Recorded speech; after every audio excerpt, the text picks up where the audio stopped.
नमस्कार। स्वराज एक्सप्रेस पर खेती किसानी और ग्रामीण भारत की ताज़ा तरीन खबरें लेकर मैं अनिका आर्यन हाजिर हूँ। बुलेटिन की शुरुआत करते हैं हेडलाइंस के साथ। साल 2020-21 के लिए पंजाब और हरियाणा में पेश किया गया बजट। पंजाब में भूमिहीन किसानों को मिलेगा कर्ज माफी का लाभ, तो हरियाणा में ब्याज मुक्त कर्ज की सीमा बढ़ी। नोएडा में पुलिस ने 200 किसानों के खिलाफ दर्ज किया मामला। गुरुवार को प्रदर्शन के दौरान हुई थी झड़प। बीते 19 दिनों से नोएडा विकास प्राधिकरण के बाहर धरना दे रहे हैं किसान। पीएम फसल बीमा योजना के सीईओ का बड़ा बयान, कहा फसल बीमा के लिए राज्य सरकारें ले जिम्मेदारी। हाल में केंद्र सरकार ने फसल बीमा योजना में किए हैं कई बड़े बदलाव। और कोरोना वायरस से जुड़ी अफवाह ने तोड़ा पोल्ट्री उद्योग। चिकन की मांग में 50% और दाम में 70% से ज्यादा की गिरावट। पोल्ट्री से जुड़े किसानों को उठाना पड़ रहा है नुकसान। बुलेटिन में सबसे पहले बात पंजाब में पेश बजट की। 2020-21 के लिए पेश बजट में भूमिहीन किसानों और खेत मजदूरों का भी कृषि कर्ज माफ करने का ऐलान किया गया है। सरकार ने किसानों को मुफ्त बिजली देने और कर्ज माफ करने के लिए 520 करोड़ रुपए का प्रावधान किया है। साथ में मंडी फीस को 4% से घटाकर 1% कर दिया गया है। वित्त मंत्री मनप्रीत सिंह बादल ने 2 लाख युवाओं को नौकरियां देने का ऐलान किया है। इसके अलावा सभी छात्रों के लिए मुफ्त शिक्षा को 8वीं क्लास से बढ़ाकर 12वीं क्लास तक कर दिया गया है। बजट में सरकारी प्राथमिक स्कूलों में मुफ्त परिवहन सुविधा देने का भी ऐलान किया है। बजट से पहले वित्त मंत्री मनप्रीत बादल के आवास के बाहर शिरोमणि अकाली दल के विधायकों ने खुदकुशी करने वाले किसानों के परिजनों के साथ प्रदर्शन किया और इनका सारा का सारा कर्ज माफ करने की मांग उठाई। अभी राज्य में किसानों के 2 लाख रुपए तक का कर्ज माफ करने की योजना लागू है। पंजाब के कैबिनेट मंत्री बलबीर सिंह सिद्धू ने कहा कि बजट में सभी वर्गों का ख्याल रखा गया है, लेकिन केंद्र से जीएसटी का हिस्सा ना मिलने से विकास कार्यों में देरी हो रही है। उन्होंने कहा कि जीएसटी का पैसा रिलीज होने में और देरी होने पर पंजाब सरकार सुप्रीम कोर्ट का दरवाजा खटखटाएगी। वहीं आम आदमी पार्टी के विधायक हरपाल सिंह चीमा ने बजट में किसानों की पूरा कर्ज माफ करने का ऐलान न किए जाने पर सवाल उठाया। ਸਾਡੇ ਵਾਸਤੇ ਖੁਸ਼ੀ ਵਾਲੀ ਗੱਲ ਇਹ ਹੈ ਕਿ ਅੱਜ ਜਿਹੜਾ ਅਸੀਂ ਲੱਖਾਂ ਨੌਜਵਾਨਾਂ ਨੂੰ ਨੌਕਰੀ ਦੇ ਸਕਾਂਗੇ, ਪਲੱਸ ਜੋ ਸਾਡੇ 58 ਸਾਲ ਤੋਂ ਬਾਅਦ ਖਤਮ ਕੀਤੀ ਹੈ ਉਹਦੇ ਨਾਲ ਘੱਟੋ ਘੱਟ ਇੱਕ ਬੰਦੇ ਪਿੱਛੇ 5 ਬੰਦੇ ਜੌਬ ਤੇ ਲੱਗ ਜਾਣਗੇ। ਇਹ ਸਭ ਤੋਂ ਵੱਡੀ ਖੁਸ਼ੀ ਨੌਜਵਾਨਾਂ ਵਾਸਤੇ है। तो पंजाब का मुलाजिम हो, पंजाब का हर एक वर्ग, पंजाब के हर एक वर्ग को इस बजट ने निराश किया है। देखिए पंजाब में ये इन्होंने आज पेश किया है कि बिजली बोर्ड जो है, बिजली बोर्ड है वो प्रॉफिट में जा रहा है। जब बिजली बोर्ड प्रॉफिट में जा रहा है फिर बिजली के रेट क्यों बढ़ा रहे हैं? लगातार पंजाब सरकार बिजली के रेट बढ़ा रही है और एक तरफ कह रही है कि हम वाइट पेपर जारी करेंगे। सो इनका आप ही इनको समझा रहा है कि क्या करना चाहते हैं। सो मेरा मानना है ये जो बजट पेश किया है, ये झूठे आंकड़े पेश किए गए हैं। और इस खबर पर और ज़्यादा बातचीत करने के लिए हमारे साथ जुड़ गए हैं CRID centre for rural research and industrial development के सुच्चा सिंह गिल जी, जो कि खेती किसानी के मुद्दों पर नज़र रखते हैं और अर्थशास्त्री हैं। आपका स्वागत है किसान बुलेटिन में। बजट में संपूर्ण कर्ज माफ़ी की मांग थी, उसको लेकर काफ़ी निराशा है, क्या कहेंगे आप? मेरा मानना यह है कि कर्ज जो है गरीब किसानों का ही माफ़ करना चाहिए। जो बहुत अमीर किसान है, जिनकी आमदन 4-5 लाख है, जिनके पास 15-20 एकड़ जमीन है, उनका कर्जा माफ नहीं करना चाहिए। इसलिए मैं इस बात से सहमत नहीं कि टोटल कर्जा माफ करना चाहिए किसानों का। ये बताएं। दूसरी बात है कि जी बताएं। हाँ, दूसरी बात यह है कि ये जो बहुत ही गरीब तबका है, खेत मजदूर हैं और लैंडलेस जो है फार्मर हैं, उनके लिए 520 करोड़ जो रखे हैं उनके कर्जे लिए, ये अच्छी बात है। तीसरी बात है जो स्टबल बर्निंग है, जो पराली साड़ते हैं, कनक का नाड़ साड़ते हैं, उनके लिए 100 रुपीज़ 100 रुपया प्रति क्विंटल जो सब्सिडी देने की बात की है, ये काफ़ी अच्छा है। इस एनवायरनमेंट के एंगल से काफ़ी बढ़िया बात है। लेकिन जो मुश्किल बात यह है कि कर्ज जो है 2,29,000 करोड़ का था लास्ट ईयर, वो बढ़कर 2,48,000 करोड़ हो गया है। जी। तो इसका रोड मैप नहीं है, दैट इज द प्रॉब्लम। सुचा सिंह जी, ये भी बात सामने आ रही है कि जीएसटी की वजह से जो फंड्स में कमी आ रही है, जो बहुत सारे विकास कार्य हैं उनमें बाधा आ रही है, फंड्स उस तरीके से नहीं है सरकार के पास।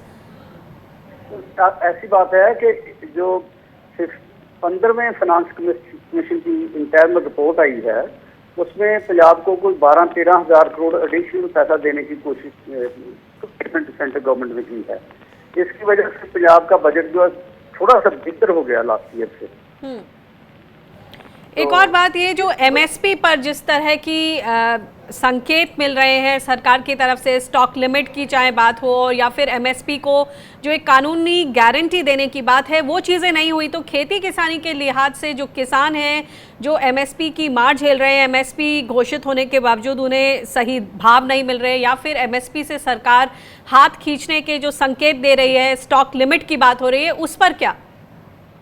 ऐसा है, उसका ठीकरा तो सेंट्रल गवर्नमेंट पे जाएगा, क्योंकि minimum support price, market clearance, procurement जो है वो सेंट्रल गवर्नमेंट ही करती है, स्टेट गवर्नमेंट फैसिलिटेटिंग रोल होता है। तो इसलिए स्टेट गवर्नमेंट को सेंटर पे दबाव डालना चाहिए। जी, बहुत बहुत शुक्रिया इस जानकारी के।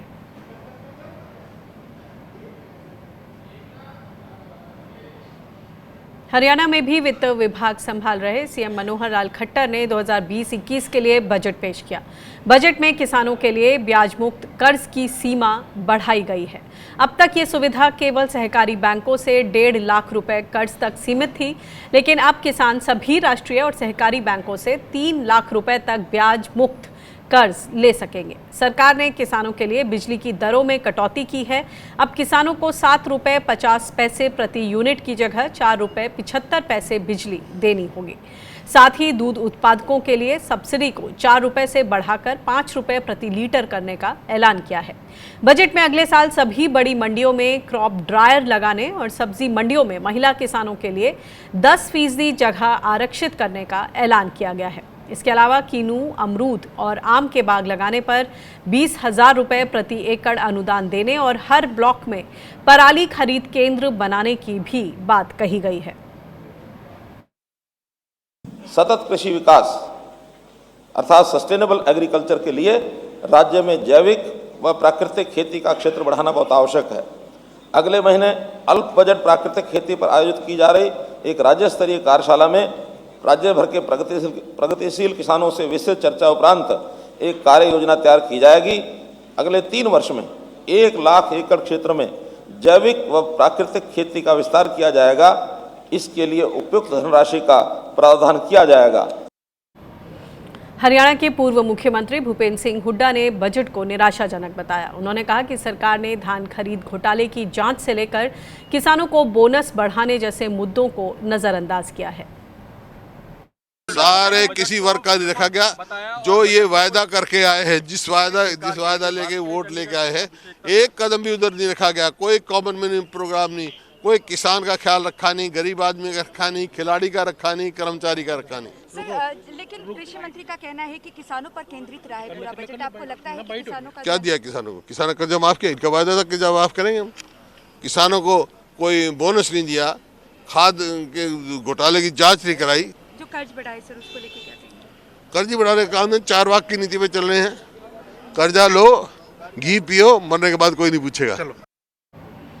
और ये बजट कैसा रहा, इस पर बातचीत करने के लिए भारतीय किसान यूनियन हरियाणा के छात्र विंग के अध्यक्ष डॉक्टर मनोज कुमार हमारे साथ फोन लाइन पर जुड़ गए हैं। मनोज जी, कैसा रहा बजट? सबसे पहले धन्यवाद अनिका जी। जी, अगर हम हरियाणा के कृषि बजट की कृषि के उससे बात करें तो बिल्कुल ये निराशाजनक बजट रहा है। इसमें किसान को किसी प्रकार की कोई हेल्प हमें नहीं दिखाई देती। उसे किसान के पक्ष में कुछ इसमें दिया गया हो, डायरेक्ट तौर पे कोई मदद नहीं दी गई है।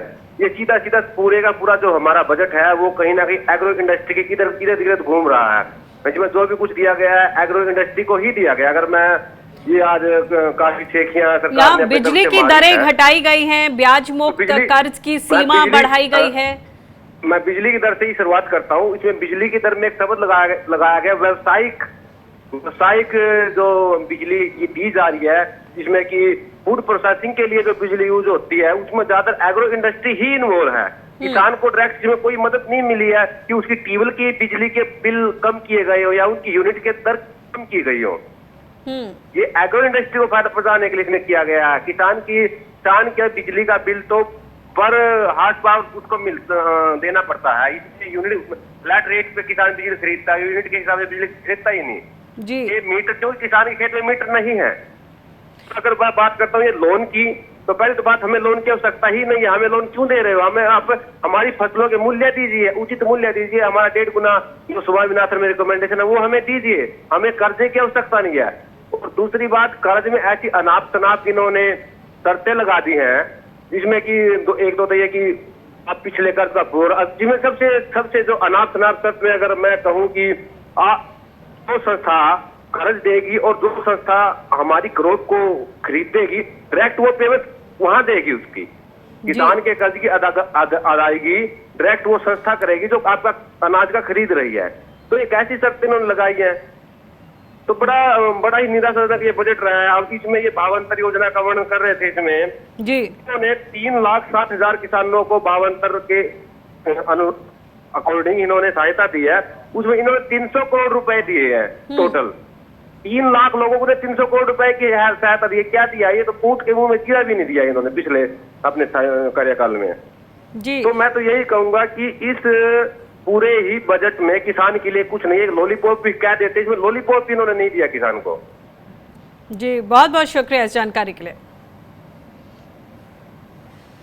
यूपी में नोएडा विकास प्राधिकरण के बाहर प्रदर्शन कर रहे 200 किसानों के खिलाफ मामला दर्ज किया गया है। गुरुवार को किसानों और पुलिस के बीच झड़प हो गई थी। यहां पर किसान बीते 19 दिनों से धरने पर बैठे हैं। इन किसानों ने प्राधिकरण पर जमीनों पर जबरन कब्जा करने के आरोप लगाए हैं। अब ये किसान ऐसे सभी विवादों का निपटारा चाहते हैं। इस प्रदर्शन में शामिल किसान नेता सुखबीर सिंह खलीफा का कहना है कि नोएडा प्राधिकरण के अधिकारी किसानों की समस्याओं को हल नहीं कर रहे हैं, जिसकी वजह से उन्हें भूखे प्यास धरने पर बैठना पड़ रहा है। किसानों ने कहा है कि अगर नोएडा विकास प्राधिकरण इनकी मांगे मान लेता है तो ये अपना धरना खत्म कर देंगे।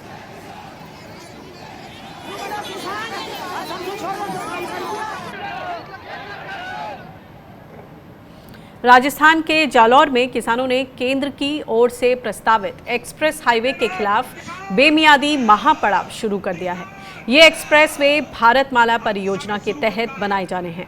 किसानों ने सरकार पर भूमि अधिग्रहण कानून को ताक में रखकर मुआवजा तय करने का आरोप लगाया है। किसानों ने जमीन का सर्वे दोबारा कराने, गलत सर्वे करने वाले अधिकारियों पर कार्रवाई करने और उचित मुआवजा देने की मांग की है। किसानों ने शनिवार तक मांग ना पूरी होने पर बड़े आंदोलन की चेतावनी दी है।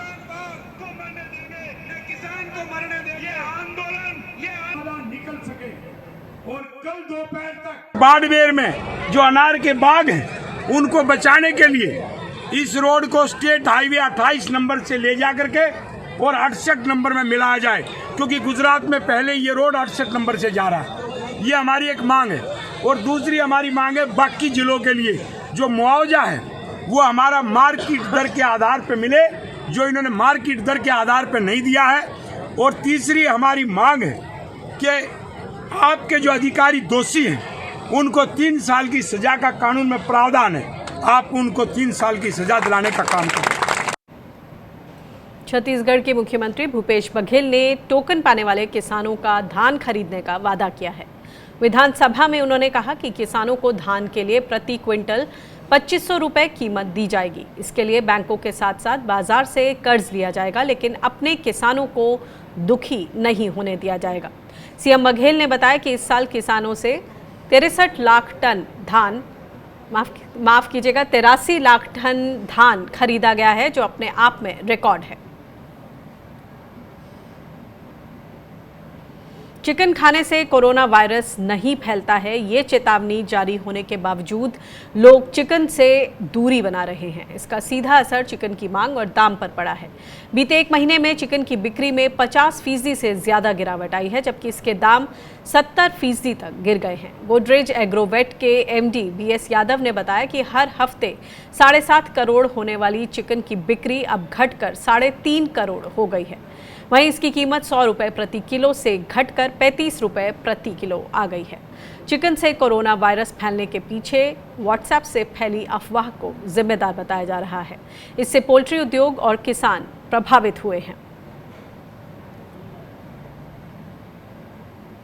बुलेटिन में वक्त है एक छोटे से ब्रेक का। ब्रेक के उस पार खेती किसानी से जुड़ी कुछ और अहम खबरें आप देखते रहिए किसान बुलेटिन।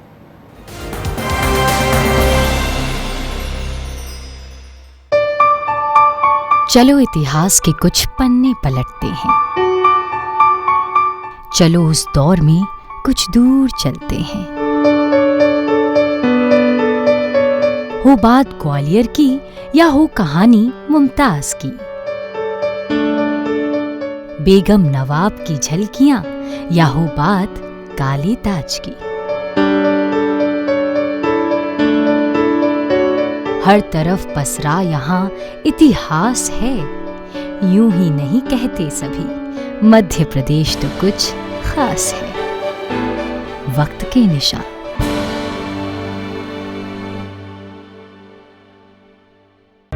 सपने सच तब होंगे जब आप सपने दिखना शुरू करेंगे। ये शब्द हैं उस शख्सियत के जिसके सपनों ने दी इस देश को एक नई उड़ान, डॉक्टर APJ अब्दुल कलाम। और ऐसे ही हर स्टूडेंट के सपने पूरे करेंगे हम, under best guidance of expert faculty team. Admission open in science and technology, humanities, social science, arts and sports. Doctor APJ Abdul Kalam university, Indore. For the details, contact 180030026072। ये ढोलक सरकार है। ढोलक बड़ा अच्छा बजाती है। सभी पार्टियां विपक्ष की हों चाहे सत्तारूढ़ दल हो, उनको अंदाजा नहीं था कि ये आंदोलन ऐसा हो सकता है। दिल्ली के चुनाव में तो ऐसा लग रहा था कि कांग्रेस ने बिल्कुल एफर्ट किया ही नहीं है लड़ाई करने की। जितना अच्छा हम लड़ते और जितना हमको वोट मिलता, उससे दिल्ली की परिस्थितियों में फायदा बीजेपी का होता है। अगर संदीप दीक्षित का आपने बयान अगर हाल में देखा हो, उन्होंने बोला कि बहुत सारे सीनियर लीडर्स हैं और इनका जो रोल है, they are restricted to the role of a writer, they hold press conferences. जो नए लोग आ रहे हैं वो ये कह रहे हैं कि हम ऊपर रहेंगे, आप सड़क पर जाओ। ऐसा तो नहीं हो सकता। देखिए ऑन रिकॉर्ड कांग्रेस के वरिष्ठ नेता सलमान खुर्शीद के साथ, सिर्फ स्वराज एक्सप्रेस पर।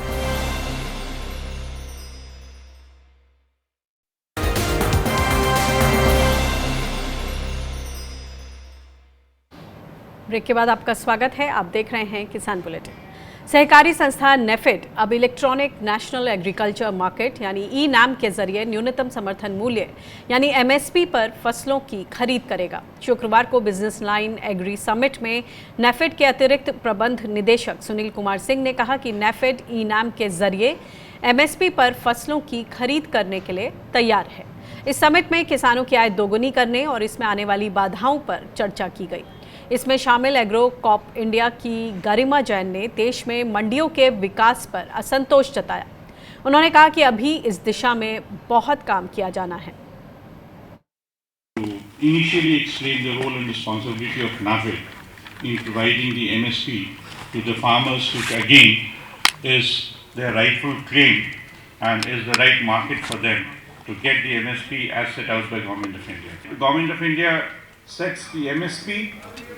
We watch the market according to the direction of the state governments and the central governments. We keep our procurement operations in readiness. And may I inform you that many a times when there is a small difference between MSP and the market rate, our very presence makes the market pull up to the MSP level, and where no physical intervention is required. शक की बात नहीं है कि भारत देश अभी थोड़ा पीछे है। आप अगर बाहर के देशों की मंडियों में जाएं, वहाँ पे सारे प्रोसेसेस देखें, वो बड़े एफिशिएंट हैं, बहुत उसमें कोई लीकेज नहीं है। बाहर अगर आप जाएंगे तो फार्म होल्डिंग बहुत बड़ी होती है, यहाँ पर बहुत छोटे छोटे किसान हैं। So there are challenges in सारे छोटे छोटे फार्मर्स को कनेक्ट करने में, बट हमें एक ऐसा इकोसिस्टम चाहिए जो इन सबको कनेक्ट कर सके। केंद्र सरकार ने किसानों के लिए फसल बीमा योजना को स्वैच्छिक बनाने के अलावा कई बदलाव किए हैं। सरकार ने कहा है कि जो राज्य फसल बीमा प्रीमियम में सब्सिडी का अपना समय पर अपना हिस्सा जमा नहीं करेंगे वहां इस योजना को बंद कर दिया जाएगा। इससे केंद्र और राज्यों के बीच खींचतान बढ़ने की आशंका जताई जा रही है। इसके अलावा सरकार ने ज्यादा प्रीमियम वाली फसलों के बीमा पर सब्सिडी ना देने की बात की है। इन बदलावों से फसल बीमा योजना पर क्या फर्क पड़ेगा, किसानों को मौसम की मार से कितनी सुरक्षा मिल पाएगी, ऐसे ही तमाम मुद्दों पर फसल बीमा योजना के सीईओ और संयुक्त सचिव आशीष कुमार भूटानी से बात की हमारी संवाददाता शबीना सिद्दीकी ने। हमारे साथ मौजूद हैं प्रधानमंत्री फसल बीमा योजना के सीईओ आशीष कुमार भूटानी जी। आशीष जी, जो खेती को सस्टेनेबल और प्रॉफिटेबल बनाने का बहुत ज़्यादा जोर दिया जा रहा है, लेकिन आजकल जो है वेदर चेंजेस को देख लीजिए या फिर क्लाइमेट चेंज जो जिस तरह से हुआ है उससे तो और रिस्क बढ़ता जा रहा है। उसके लिए क्या कदम उठा रही है? फसल बीमा उसी का इलाज है कि अगर किसान जो है फसल बीमा लेता है, उसका बेनिफिट लेता है, उसमें कवर होता है, अपना बीमा करवाता है, तो अगर उसका नुकसान होता है तो उसको नुकसान की भरपाई फसल बीमा से हो जाएगी। फसल बीमा अब सरकार जो है वो दावा करती है कि इससे किसानों को बहुत फ़ायदा हो रहा है, लेकिन जो किसान है वो कहते हैं उसका तो कोई फ़ायदा ही नहीं है, उन्हें बीमा क्लेम नहीं मिलता है, इसका फ़ायदा तो बीमा कंपनियों को होता है। तो दावे और हकीकत में इतना फ़र्क क्यों? देखिए, दावे मैंने जैसे कि अभी अंदर कॉन्फ्रेंस में बताया कि 3 साल के हम आंकड़े, पहले 3 साल के, चौथा साल तो अभी चल रहा है, ख़त्म नहीं हुआ, 3 साल के अगर आंकड़े देखें, अगर 100 रुपये प्रीमियम लिया है पूरा मिला के, किसान का अंश है, राज्यांश और केंद्रांश मिला के जो 100 रुपये अगर हमको प्रीमियम मिला है कंपनियों को, तो 85 रुपये से ज़्यादा का भुगतान कंपनियों ने किया है। 3 साल पूरे देश में मौसम बहुत ख़राब नहीं रहा, ठीक रहा। कुछ ऐसे पॉकेट्स हैं जहाँ पर नुकसान हुआ है, वहाँ पर 100% ज़्यादा भुगतान भी हुआ है। जैसे तमिलनाडु है, वहाँ पर 3 साल का अगर हम देखें पूरा आंकड़े देखें तो 189% है पूरा भुगतान। 100 रुपये प्रीमियम उठाया तो 189 रुपये का भुगतान हुआ है। 163 रुपये का भुगतान छत्तीसगढ़ में हुआ है, 107 रुपये का भुगतान कर्नाटका में हुआ है, 131 रुपये का भुगतान उड़ीसा में हुआ है। कई बड़े राज्यों में काफ़ी बड़ा भुगतान भी हुआ है। अब हमको ये जानना जरूरी है कि अगर नुकसान नहीं हुआ तो फिर क्लेम नहीं मिलेगा। तो बदलाव किया है फसल बीमा में, ये किसानों के लिए कितना फ़ायदेमंद है? इसमें कई सारे जो हमारे मुश्किलें आ रही थी समय से भुगतान करने में क्लेम को, मैंने कारणों का विस्तार से चर्चा की अंदर की क्यों देरी हो रही है, उन देरी के कारणों को हमने अंकुश लगाया, टेक्नोलॉजी का बड़ा व्यवहार करा है और नॉर्थ ईस्ट के किसानों को 90% का अंशदान देके जोड़ने की कोशिश की है और किसानों को स्वच्छ ये दिया है, फ्रीडम दिया है कि खुद निर्णय लें कि उनको जोड़ना है या नहीं जोड़ना है। बिल्कुल सही है सर, लेकिन जैसे आप लोगों ने स्टेट का अगर बोला है कि अगर स्टेट जो है वो उसमें अपना जो हिस्सा है वो नहीं देगा, तब फसल बीमा का क्या होगा? क्या किसानों को फिर वो फसल बीमा का फायदा नहीं मिल पाएगा? अब राज्य सरकार, किसानों को पता चले कि राज्य सरकार से आदेश नहीं आ रहा है। आज की तारीख में किसान को पता ही नहीं कि क्यों उसको क्लेम नहीं मिल रहा है। उसको बताया था कि ये तो भारत सरकार की स्कीम है, वहाँ से इसको भुगतान नहीं हो रहा है, इसलिए आपको क्लेम नहीं मिल रहा है। अगर आपने अपना राजस्व नहीं दिया तो हम एक समय सीमा दे रहे हैं, राज्य को अच्छी समय सीमा दे रहे हैं, उसके बाद अगले सीजन में वो उस फसल बीमा को हम वहाँ लागू नहीं कर सकेंगे या पूरा अंशदान को खुद देना पड़ेगा, भारत सरकार का अंशदान को नहीं मिलेगा। लेकिन ऐसा तो नहीं है कि स्टेट और केंद्र की गवर्नमेंट के चक्कर में किसानों को नुकसान हो, उनका बीमा क्लेम? मेरे को पूरी उम्मीद है राज्य सरकार ऐसा नहीं होने देगी। तो उसके लिए क्या कर रहे हैं? मैंने बताया नहीं, राज्य सरकार को आगे बढ़ के आना, डिसाइड करना हो कि उनके पैसे हैं या नहीं। अब मैंने जैसे उदाहरण अंदर दिया, करीब 18 के क्लेम पड़े हुए कई राज्यों में, तो क्या वैसे में किसान को नहीं मिल रहा है? जहाँ नुकसान हो के उसने बीमा भी करा लिया, पैसे भी दे दिए, नुकसान भी हो गया, नहीं मिला, 1.5-2 साल हो गए। कहीं तो हमको एक अंकुश लगाना पड़ेगा, कहीं तो हमको एक जवाबदेही लानी पड़ेगी स्कीम में। तो मतलब ज़्यादा स्टेट को अब अपनी जिम्मेदारी उठानी, जवाबदेही लेनी होगी जिम्मेदारी कि अगर आपने फसल बीमा वहाँ अधिसूचित की है तो किसान को समय से क्लेम मिलना चाहिए। सारी हमारी जो मशक्क़त है स्कीम में, जो हमने बदलाव किए हैं कि किसान को समय से क्लेम का भुगतान। तो ये थे आशीष कुमार जी, जिनका कहना है कि स्टेट को अपनी जिम्मेदारी लेनी होगी, तभी किसानों को जो है वो फसल बीमा योजना का लाभ मिल पाएगा। दिल्ली से कैमरामैन श्याम सुंदर के साथ शबीना सिद्दीकी, स्वराज एक्सप्रेस। बुलेटिन के अंत में आपके लिए एक खास खबर। आपने पुलिस को सुरक्षा देते अपराधियों को पकड़ते देखा होगा, लेकिन पुलिस अधिकारी बच्चों को पढ़ाने का काम कर रहे हैं। बिहार के मुजफ्फरपुर में नगर डीएसपी राम नरेश पासवान ने शिक्षक बनकर बच्चों को पढ़ाया। दरअसल राज्य सरकार ने सभी जिलों में पुलिस को पुलिस सप्ताह के तहत एक गांव लेने का निर्देश दिया है। इसी आदेश का पालन करते हुए पुलिस अधिकारी स्कूल में बच्चों को पढ़ाने पहुंचे। शिक्षकों और अभिभावकों ने पुलिस अधिकारी के इस कदम की सराहना की और इसे बच्चों में पढ़ाई के प्रति उत्साह लाने में मददगार बताया। इस गांव को गोद लिया गया है। इस कार्यक्रम के तहत अभी पुलिस सप्ताह हम लोग का चल रहा है। उस दौरान जो गोद लिया गया है उस स्कूल में आकर करके पुलिसकर्मी को आकर करके शिक्षा देना है, बच्चों को पढ़ाना है। उसी कार्यक्रम के तहत हम लोग आज आए हैं, यहाँ बच्चों के साथ मिलकर करके क्लास लिए हैं और इसका समाज में बहुत व्यापक प्रभाव पड़ेगा कि पुलिस भी बच्चों पर ध्यान दे रही है, अपने सामाजिक दायित्व को पूरा। फिलहाल इस बुलेटिन में इतना ही। आप देश और दुनिया की हर छोटी बड़ी खबर को विस्तार से हमारी वेबसाइट www.newsplatform.in पर पढ़ सकते हैं। देखते रहिए स्वराज एक्सप्रेस। नमस्कार।